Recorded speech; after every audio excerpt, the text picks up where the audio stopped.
visit our website dkpco.com.au or give us a call today on 03 9023 9370. Fast, proactive, personal. That's DKP & Co Chartered Accountants. Buying your electricity from the big energy companies is now the most expensive way to power your home. In fact, the average electricity bill in Australia has more than doubled in the last 15 years. But not for the ones who went solar. Unlike your electricity bill, the price of solar has actually come down, and there's also government rebates available. So what are you waiting for? Join the 2 million households already saving hundreds of dollars every year. See how much your roof could be making you at solarpowerco.com.au. Go solar and get $500 cash back with the Solar Power Co, Australia's most trusted solar brand. solarpowerco.com.au. You're listening to the State of Our Football Nation on FNR.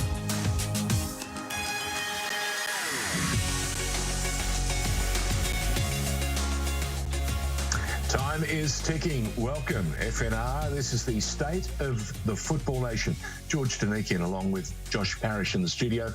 Once again, doing it via Zoom, and we've got a couple of special guests we're going to introduce for you very, very shortly from Football Australia. One is the head coach of the under-17s, the women's team, and I want to hear from Ray Dower and her thoughts about some of the young players in the Matildas, and of course the next crop, who will be, I suppose, sitting on the edge of their seats, wondering what they have to do to capture the eye of Tony Gustafsson and to put themselves in the frame to be Matildas when the World Cup arrives down under in less than 2 years' time. Josh, how are you coping? Look, George, I think like every Melburnian at the moment, a little bit disappointed, a little bit disheartened, but we go again, number 6. Hopefully we can provide you with a bit of entertainment in the meantime. What Josh is alluding to, of course, is we've just been told the state government in Victoria has just said that from 8 o'clock tonight there'll be another 7-day lockdown. And it's really eerie when you can actually identify these lockdowns with a number. This will be lockdown 6.0 is what I'm saying. But there are some interesting things going on in the world of football. As you know, the Olympic Games tournament has been playing out, both for the men's and the women's. There's been some seriously exciting football, some terrific young players, and some older ones who just love the limelight, it seems to me, Josh. And they've really given us something to really lift our spirits. And, of course, there are some players who have struggled under the intense spotlight and the cauldron that is tournament football. We'll find out more about how tough it is to play tournament football when we speak to Trevor Morgan, who's ahead of the coaches and part of Football Australia. What have you made of the announcements in the last few days?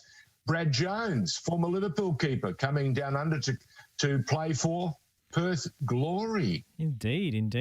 Amazing career he's had, and perhaps a little bit unheralded. I mean, a Dutch champion, of course. Yeah, for Feyenoord, I'm super impressed with that signing. I think he's going to be very good in the A-League. He seems like a really good person to have around the change room when you've got a lot of these young NPL players that they're trying to bring through as well, kids from the youth team. So I'm really impressed with that pickup. I think that's going to be a savvy one for Perth Glory, whatever role he ends up playing on and off the field.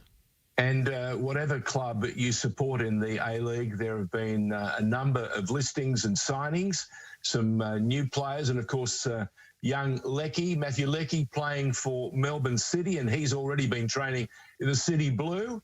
And I understand that the new television deal is warming up, because behind the scenes, Paramount Plus and of course Network 10 getting ever closer to showing us some FFA Cup football action, if of course we can get on the pitch with all these lockdowns. But I have heard that they're getting ever closer, and there's some exciting games and some really exciting derbies, potential derbies coming up. What have you made of the early action and some of the gossip behind the scenes? George, I am very excited about the FFA Cup if we can keep it alive and keep it moving. I was calling the Doherty Cup semi-final on Tuesday, which is a bit of a preview of some of the Victorian teams that are left in because, of course, all the semi-finalists are in the Doherty Cup are the teams that have made it through the national stage. And I have to say Avondale really put down a marker on Tuesday. On Wednesday night, a much different, very tight game, really exciting between South Melbourne and Hume. And South with the red card just lost it towards extra time. But I think Avondale is probably our big shout for an NPL Victoria side, really waving the flag for us. Well, it's interesting you mentioned South Melbourne. How do they look to you, because they're in the midst of their season, up against Melbourne City when they play in the FFA Cup, the final rounds of the last 32 to play in this national knockout competition that has captured the imagination of football lovers right across the country over the last few years. What state of competition do you think we'll see between the two sides? Will with Lecky play, do you think? Will City throw Lecky up on the pitch? It's an interesting one because it's often used as sort of pre-season for A-League sides. And yeah. Of course, Matthew Lecky hasn't had a lot of football over the past couple of years, pretty frozen out. He's had a couple of spells in the team at Hertha Berlin, but hasn't been able to nail down a consistent spot. So he hasn't played that much. But he looked pretty good. Looked pretty good for the Socceroos, though. Yeah, he certainly has. I'm excited about seeing him. I think he will get at least a cameo appearance. I'm not sure if he'll start. They'll probably go with some of the younger boys. I don't think South are going to have enough to beat City. I think they'll keep it tight because they are so defensively resilient this season, but they seem to be slightly limited going forward. And in midfield, I don't think they'll be able to compete. So I'm expecting a Melbourne City win. I'm expecting to see a glimpse of Matthew Lecky, even if it is sort of 10, 15 minutes off the bench. But South Melbourne will really sit in and make things difficult. And, they might play a 5-4-1, 5 at the back. They're good at defending their own penalty area. You know what you've done, don't you? You've just lit a fuse for that upcoming tie by telling South Melbourne they're not a chance. That's the sort of language they're always a chance in the Cup. Yeah, I'm just saying what I expect to see. I mean, the beautiful thing about the FFA Cup is we've had so many surprises. Absolutely. No, that's 100% on the money. Now, we've got some terrific guests lined up. I mentioned Ray Dower and I mentioned Trevor Morgan. They're going to be joining us very, very shortly. And we're looking forward to picking their brains and trying to get an understanding of just how difficult it's been for our players in Japan. The conditions, as we've seen, a lot of the teams have struggled over there. But again, all of the teams are in it. They all have to cope with it. And we saw from the Olyroos ran out of not an inspiration, but a bit of energy in that final game against Egypt. I think those suspensions cost us dearly. I'm not saying we would have won, but I'm suggesting to you the performance may well have been more competitive. What do you think, Josh? Yeah, I think the physical deterioration was clear for all to see in the last game. I would love to have seen us play in a style that would have helped us conserve our energy a little bit more if we hadn't been chasing the ball around the entire time. I feel we would have coped a little bit better in that third game if we hadn't been so reactive in those first two fixtures. And even in the third, under a lot of pressure in that first half particularly. So that certainly comes into it. A player like Arzani, a lot of question marks over his motor, even when he's playing regular football and because he's been out of the picture for quite some time. And now he's being linked with another move, whether it's loan or permanent, to another City Football Group club. So I was still super impressed by what I saw from him. I thought he was one of Australia's best players, but I still think he's got a higher ceiling to reach once he gets that match fitness and first-team football, which, is a problem for all the players given the short domestic football calendar. But, George, these are all topics to be discussed with our guests who are eagerly waiting to chat to us. Well, I think you should invite them in. What do you think? I think so. We'll take a short break here on the State of Our Football Nation. On the other side, we're going to be chatting to Trevor Morgan and Ray Dower, who are both technical directors and advisors behind the scenes at Football Australia, as well as coaching some of our youth national teams, the younger age groups. So really fascinating to get an insight from them on the other side of this break. Since 1998, Lanco Group has been providing superior civil engineering solutions and advice to developers, local government and service authorities across Australia. Lanco Group is known for delivering sustainable, efficient solutions. By working closely with clients, Lanco Group is able to meet the complex infrastructure requirements for residential, commercial and industrial developments on time, on budget. Find out more at lancogroup.com.au. Lanco Group, your business partner for engineering solutions. Are you looking to change your destiny in life? Be your own boss? Start your own business? If you are, you need people who understand your needs and are committed to helping you make it happen. At DKP & Co Chartered Accountants, we are more than just accountants. We are business advisors, taxation consultants and strategists that specialise in setting up businesses.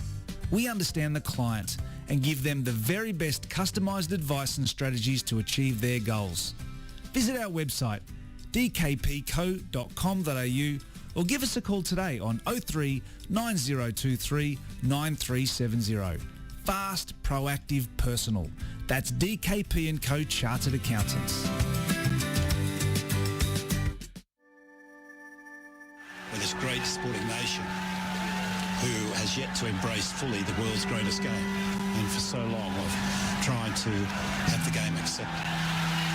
And when I'm up to the big football field in the sky, I just want people just to remember I told you so. And suddenly the complexion of the game changes. Let's hope it doesn't, but this is the best period for Iran in the match. Ali danger for Australia here, the flag's down! It's an equaliser! You just feel for them, not just the boys, they are representative of so many people who make this game their life. It's just, I can't say anything, mate. All right. Especially as they have the impetus.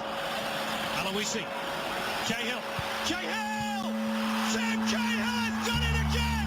What a goal by Tim Cahill! 2-1 Australia! Oh, it's a wonderful moment in Kaiserslautern! And Tim Cahill has come off the bench and maybe won the match for the Socceroos. You're listening to FNR, Football Nation Radio.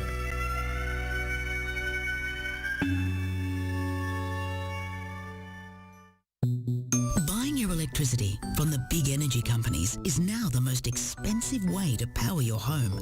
In fact, the average electricity bill in Australia has more than doubled in the last 15 years. But not for the ones who went solar. Unlike your electricity bill, the price of solar has actually come down, and there's also government rebates available. So what are you waiting for? Join the 2 million households already saving hundreds of dollars every year. See how much your roof could be making you at solarpowerco.com.au. Go solar and get $500 cash back with the Solar Power Co, Australia's most trusted solar brand. solarpowerco.com.au. Penalty conceding kind of situation, but Atkinson did well.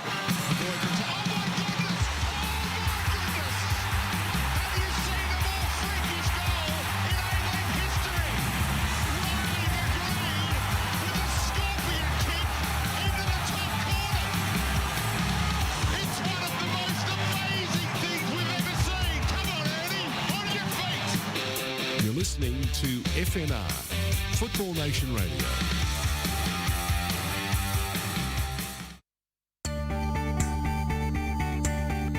We are more than engineers.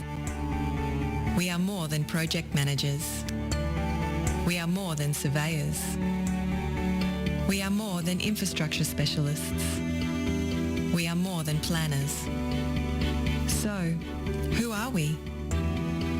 We are problem solvers, providing the highest quality service and results. We are a team of skilled professionals, focused on customer needs and outcomes. We are 23 years of industry experience, adhering to the highest safety standards. We are Melbourne, and we are right across Victoria. We are the Lanco Group, your business partner for engineering solutions. Lanco Group. We are more than you realise, and we are ready to partner with you.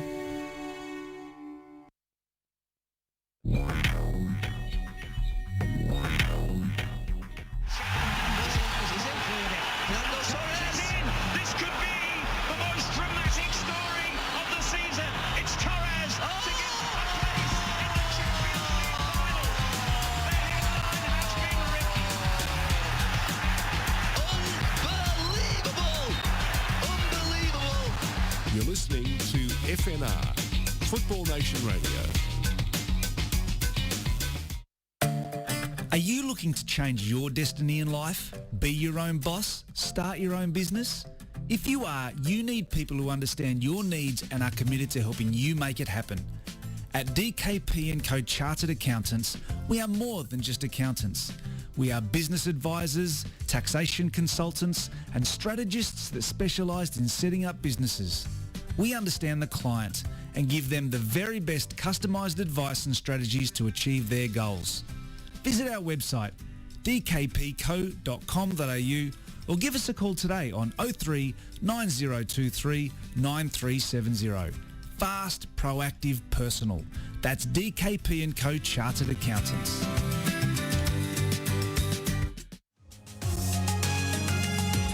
You're listening to the State of Our Football Nation on FNR.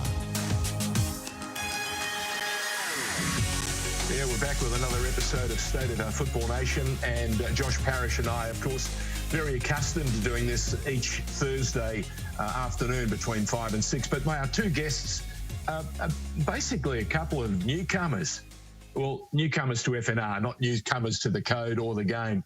One is Trevor Morgan, the other one's Ray Dower. We're thrilled to bits to have you both, especially with so much history about to be written in Tokyo. Come on, guys. Who wants to jump in and start the conversation? Well, I'll defer to Ray because she's kitted up. She's kitted up, ready to play. So good to go. All I can say is we're currently warming up and we're ready to hit the pitch in just over a half an hour's time. So how exciting! Another opportunity for the mighty Matildas to take a huge step forward in history and win our first medal at an Olympic Games. And they're not doing it against just anybody, are they, Ray? Current world number one, multiple time winners of, the Olympic gold and obviously back-to-back, World Cup winners. So, but, changing of the guard is coming. It's been coming for a little while, and I think this tournament has really showed that.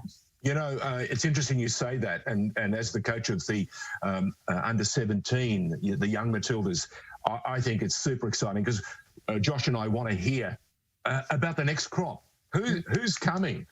How big is the queue, and how special are they going to be? We had a chance, and Josh has had an opportunity to talk to young Alex Chidiac, who's a terrific young talent, who's played around the world, and again feels that she needs to go across to the globe and play in different competitions. One, to garner that great experience, huh?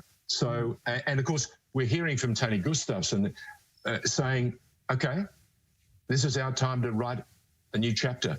This is our history. So how are you feeling? Nervous, Coach?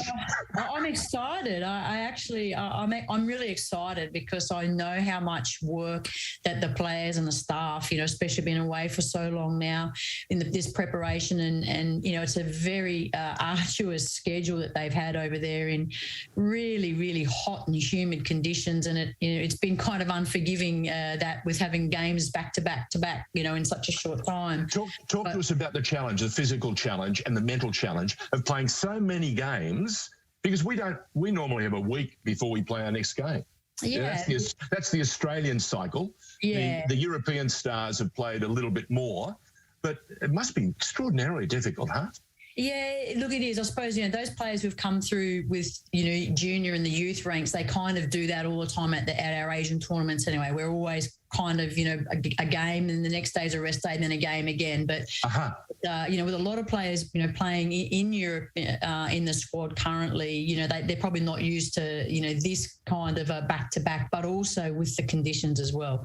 The heat's one thing, but the humidity's another. And it really means that the time that you spend in between games is really about recovery and getting yourself ready to go out and do battle again, in 2 days' time. So, yeah, it is arduous, but it means that you have to be smart. You have to play smarter. Sometimes you have your game management is such that you're trying to conserve as much energy as you possibly can because you know what's coming. But the great thing tonight is there's no need to conserve anything. It's 90 minutes of absolute mayhem, I would suggest.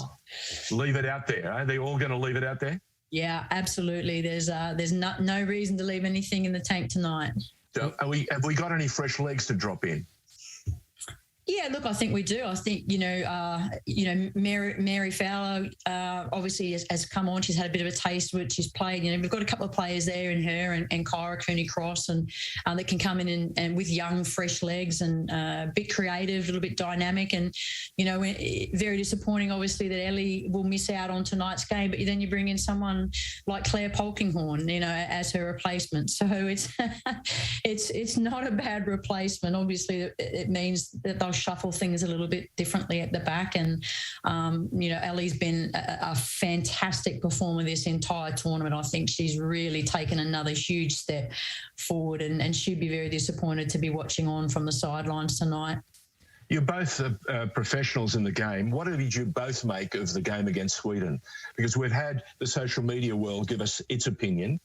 And some of them were a little too fanciful in some of their descriptions.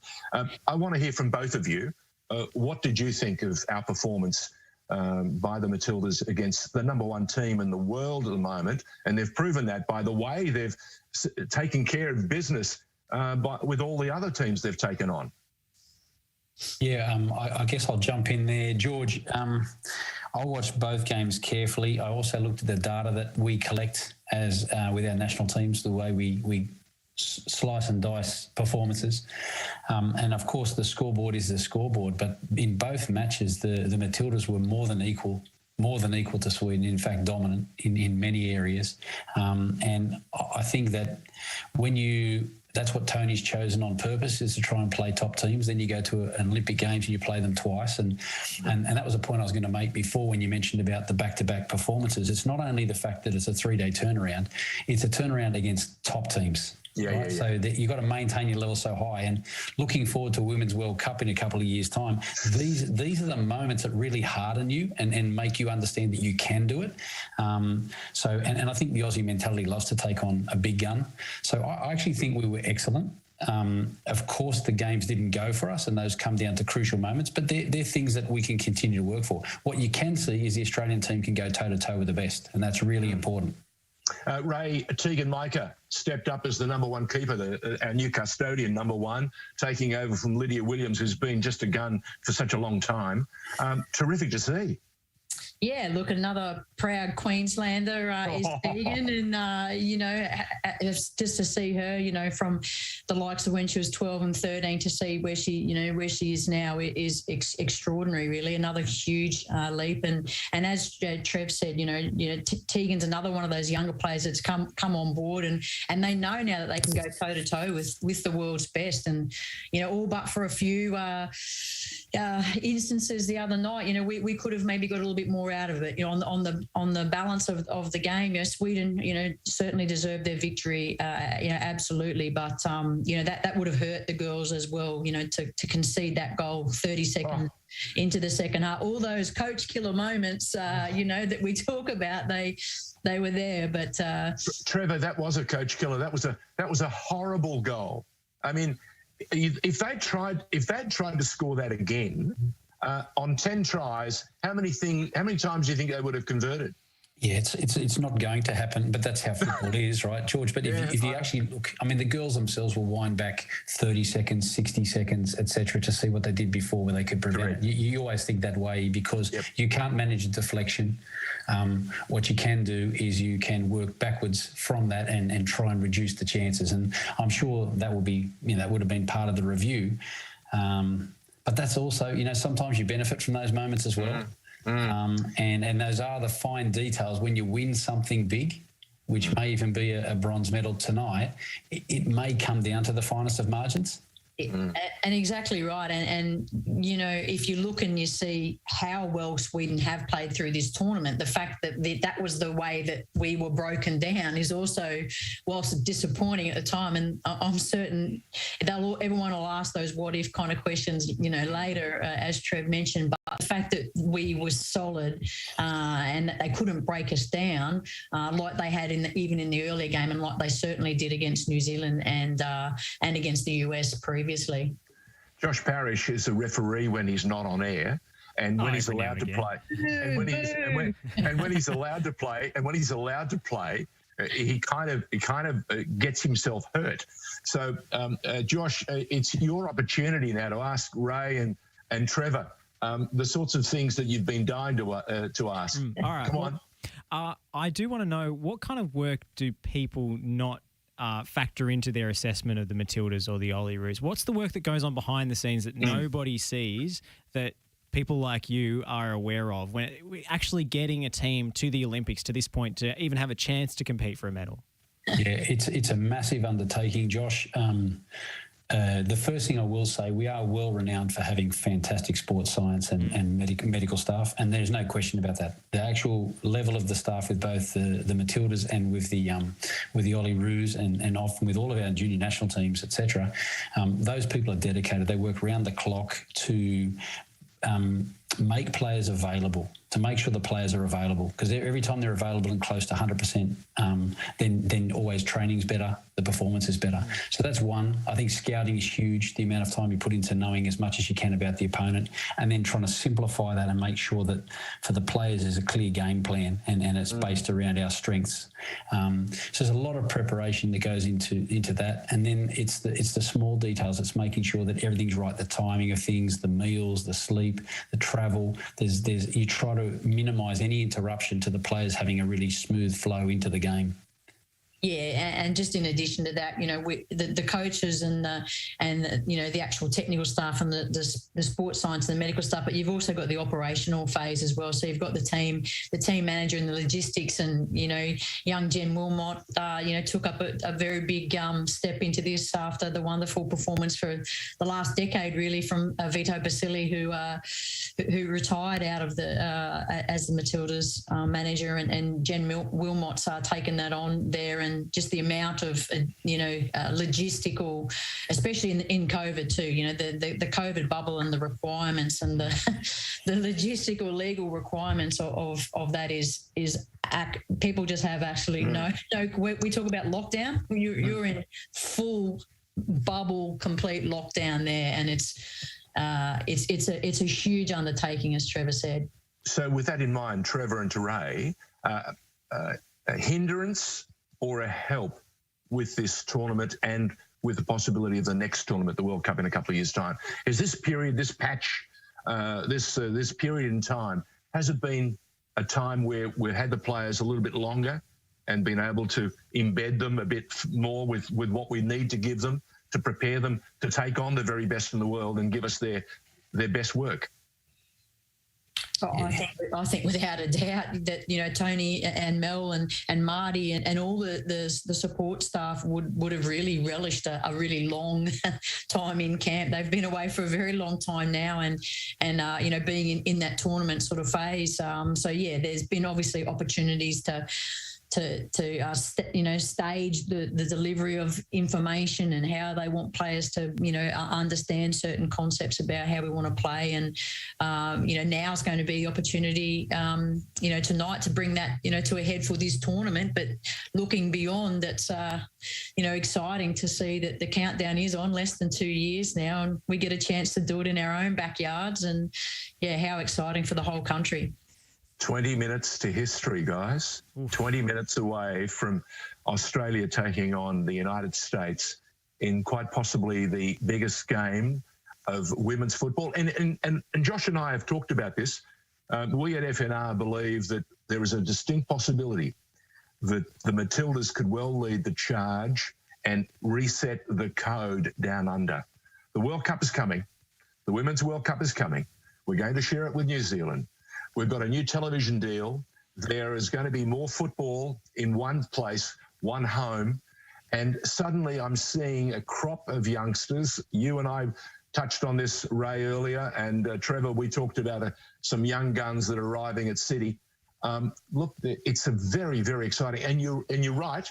COVID last year gave some of these clubs not a challenge, but gave them an opportunity to do something they've been threatening to do, and that is give young talent an opportunity. Yeah, and what young talent always wants is just a chance to test themselves. Josh is one of the young crop of broadcasters that we're thrilled to bits. He's been there from day one, and I've enjoyed immensely his maturity, his understanding of the game. I applaud it enormously, but watching him mature as a broadcaster and understanding that you can be a fan, mate, or you can be a fan, Ray, but there comes a time also to be fair. And we at FNR want to be always fair. There is no clickbait. We don't want a headline for the sake of a headline. We want to build the game, and that's why we were built 4 years ago. And this program every Thursday night wants to showcase and give people who are part of the game a chance to tell the audience. And this, by the way, streams not just into Queensland, not just into New South Wales. We stream around the world.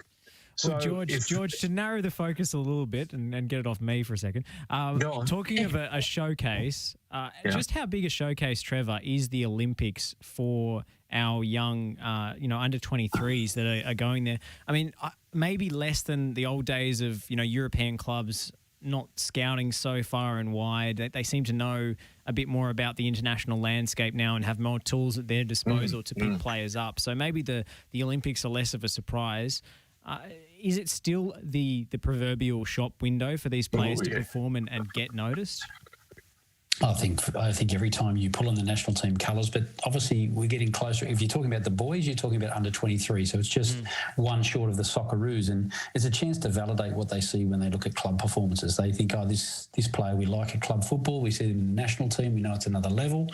For the girls, obviously the same. It's at the present time, it's the biggest sporting event in the world this year, and you're playing for a medal tonight. So the interest from clubs to see, does someone perform and handle that pressure? I think that's what people are looking for. They know you're talented, but now to see how you perform under extreme pressure. And what's great about the way the girls are preparing for this game is with such a positive mentality. You could even see that in the semi-final, the smiles before kick-off, and they're quite relaxed and embracing the challenge. I can imagine, Ray, you sitting on the sideline now, in your colours. What advice would you give the girls as they prepare to, make their way out onto the pitch, and the 7 cameras bring us the action? Well, look, first and foremost, my advice to the players is that they've done the hard work to get themselves to there, so it's now over to be enjoying it and being able to relax and to really give themselves that opportunity to play to their potential. So generally my final words, doesn't matter who I'm coaching, is that they go out and smile and breathe and enjoy it, because that's when, you know that they'll play their best football. So I'm not sure how much, being so far away tonight, I'll be the old watch might tell me a few times to breathe. The old Apple Watch might click up a couple of times tonight, remind me to breathe. But look, it's over to the players tonight, and that's the game's about them, and really excited that 2.27 million tuned into the semi-finals, so we've got a chance to break that again tonight, smash that record tonight. Absolutely. I put it to you that we're playing the number 1 team of the world. People will want to know just how we stack up. Okay, you threatened to tell me who's next in the queue. Who are the half a dozen youngsters that really are really exciting you? Trevor's probably watched them, and we'll ask him very shortly about the men. But the young women, the next crop of young women, and they are there. Some of them have already been tested in some of the warm-up matches. But seriously, who's next? And in the under-17s, the next crop. Look, there's so many players, you don't want to single them out, and you don't want to single players out at that young age for the sheer, notion of letting them have their own journey. You don't want to put that extra pressure on them because they need to find their own journey. What I can say is that we're extremely excited. I know that in my current under-17 group, I've probably got 3 or 4 players who I would say are the best kids that I have coached. They're the best kids I've come across, and if I talk about players, that they are the best. They are the best kids that I've ever had, the opportunity to work with, and that's what really excites me, because there's so many of them. And as Trevor alluded to, being able to play for the boys and the girls, so many players getting that opportunity to play A-League and W-League last year. you cement that with another season coming up, you know, there's some really great potential that's going to get unleashed, and I can't wait for the Australian public to see them. But yeah, there's a lot, and I'm really excited. They are the full deal. Speaking of writing Trevor, your own story, go ahead. We had Trevor. We had Noah Botic on the other day, on Monday actually, and he's just come back to Australia to play for Western United. He definitely wants another crack at Europe pretty soon down the line.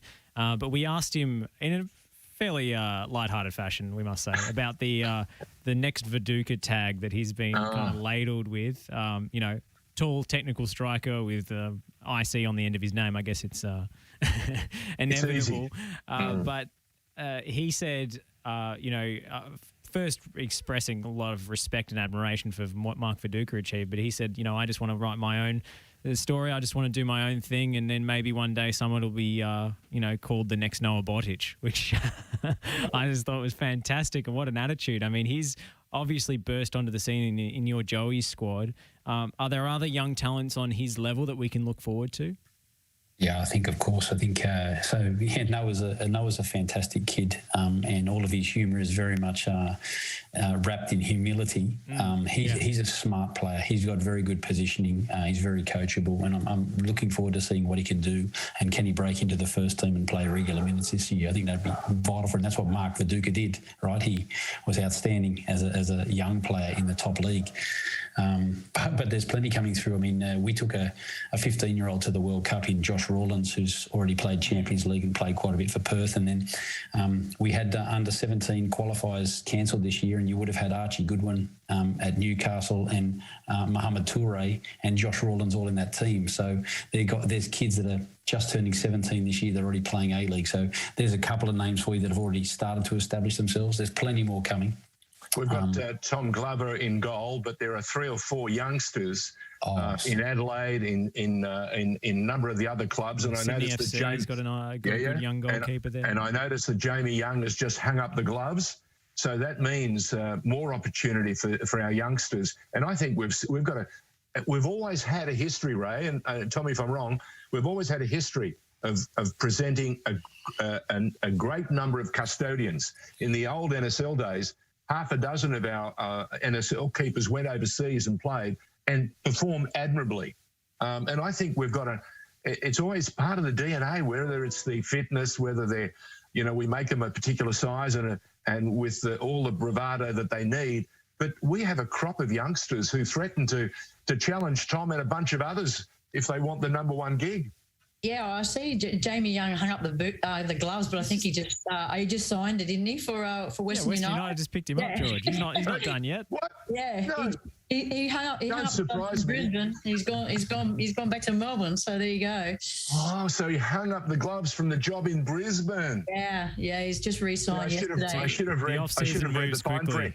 Yeah, I should have read the fine print. I just follow football, you know, men's football, women's, but just football to me. So, yeah. We thought Cam Devlin was going to play for Newcastle this season. It looks from the rumours today like he's heading overseas already. So, you know, it moves quickly, George. You've got to keep up.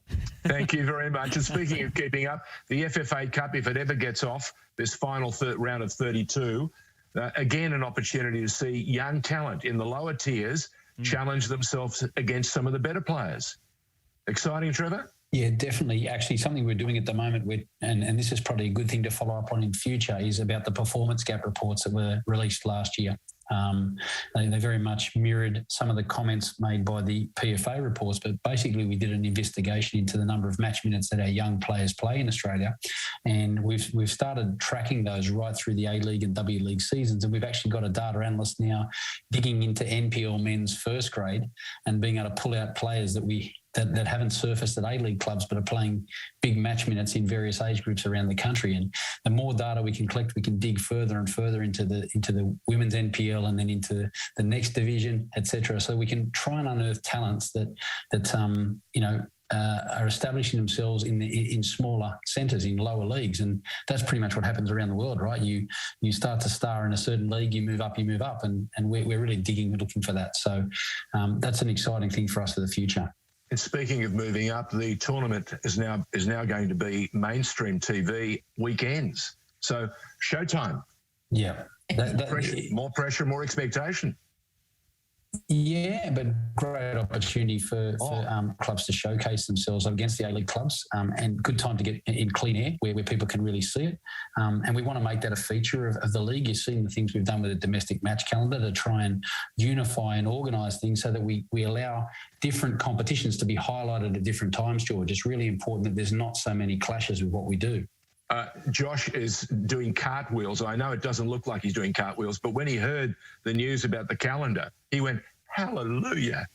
We were always talking national second division here. We've got a lot of clubs who are super, super keen, and that would be more match minutes at a higher level for younger players in the country as well. So that's a big boon to have at least that placeholder in a plan for that introduction.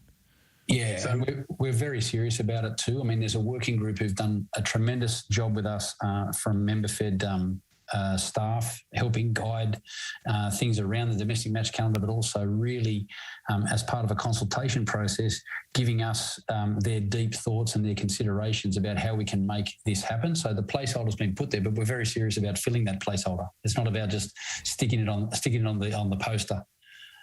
Ray mentioned computing power. With all these stats, we need good computing power. Are we getting the sort of stats and support and finding out, actually crunching the numbers and getting a better read on what those stats really mean for our coaches and for our players? Yeah, well, certainly. Oh, sorry, Trevor. I was just. You go ahead. Certainly in the women's game, that sort of data is becoming a lot more available, which is which gives you then that platform to do that dig a little bit deeper and to do that analysis. So certainly that is happening across the world in the women's game, in all the leagues.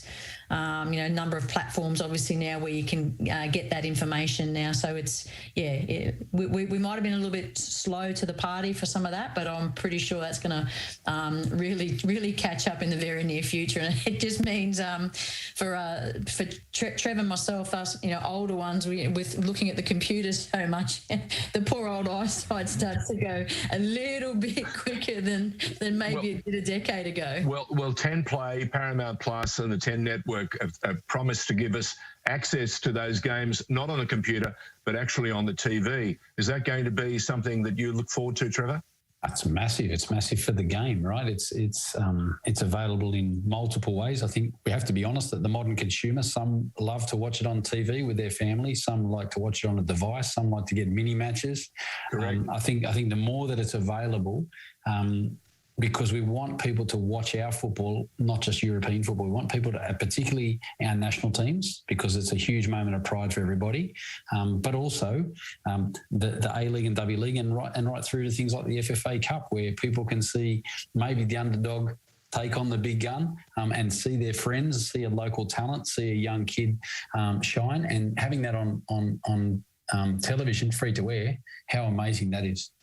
It makes a huge difference. It does. Ray, we're only minutes away now. Yes, okay. We are. I'm thinking now, this is the sort of time where all the fans get nervous, but I worked for a guy many years ago on television called Graham Kennedy. And Graham used to say to us, don't get nervous. It's just your body telling you you're on heightened alert, and it's telling you that you're good to go. All the work that you've done, all the preparation, is that signal, that body of yours telling you to go. Is that the sort of advice we're passing on to them now and preparing them?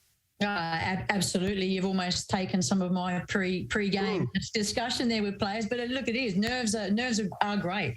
Like if you haven't got a pulse, you if you haven't got a pulse, you haven't got nerves. But nerves are great. But it's the players learn. They have a lot of support with a lot of outside support as well through staff to be able to manage those nerves. And there's a difference between out the back and sort of vomiting with your nerves to being a little bit sort of jittery. There's you got to sort of manage it. But yeah, no, absolutely, nerves is your body's way of saying I'm ready for that. It's that shot that you need to go out and begin the war. So it's a really it's a really exciting time for the players. Generally, this is that last little bit of time where they have a few minutes to themselves, and they all do the hugs now. It's just a routine where they love to do their little hugs, and they've all got their little idiosyncrasies, and it's over to the players now. It's up to them. Players and coaches, and Trevor Morgan, your responsibility includes coaches. Is that pathway for our coaches better? Are we offering them now the support that they need to get better? We're seeing a guy called Ange Postecoglou shaking up the Scottish League with a team called Celtic. You heard of them? Yeah. I have managed. Yeah. And look, obviously, I mean, a couple of things I mentioned right back at the beginning was that we are world famous for our sports science, but we are underrated for our coaching quality. And people like Ange, that's a trailblazer. That's someone who's very brave and believes in himself. The same as Ray's talking about the girls believing in themselves to go on the pitch, and that's one of my. So we're going to try and connect our national teams with our coach education a lot, so that people can see what we're trying to do. They're not just getting a coaching qualification; they're understanding what the national team is trying to do and what direction they're going and how they contribute.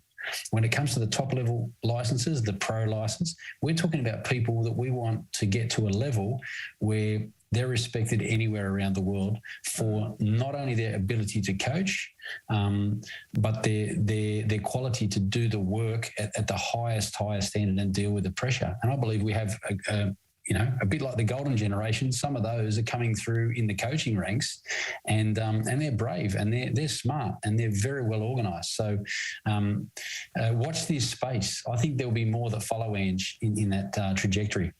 Well, young Muscat has already picked up at Yokohama now and joined the City Group, and it'll be very interesting to see how he takes what he's learnt in Australia and, of course, during his time overseas. Josh is pretty buoyant.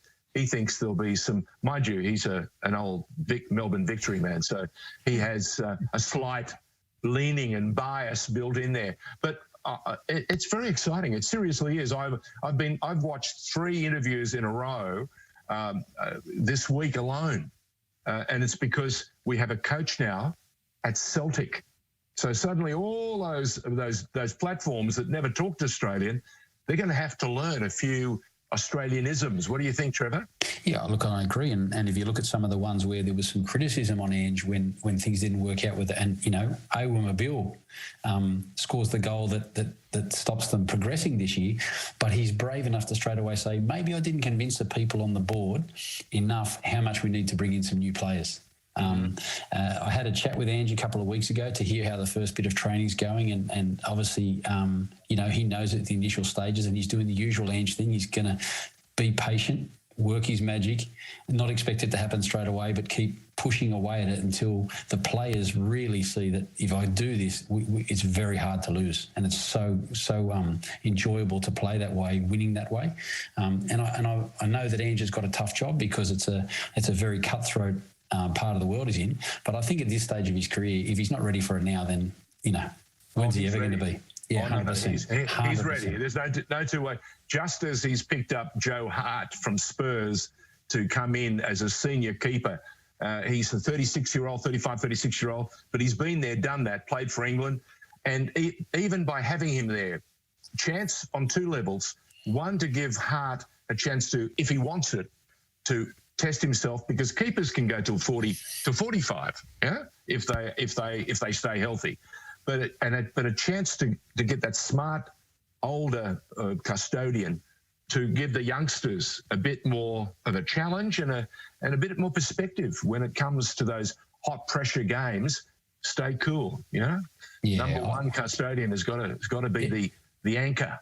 Everything Ange will be doing will be strategic. Of course, there's always wins and losses. You make lots of phone calls as a head coach, and not every move works out, but everything he will be doing is strategic to build the way he wants to play and the way he wants to win. And as will Tony with the Matildas. Absolutely. It's the same process.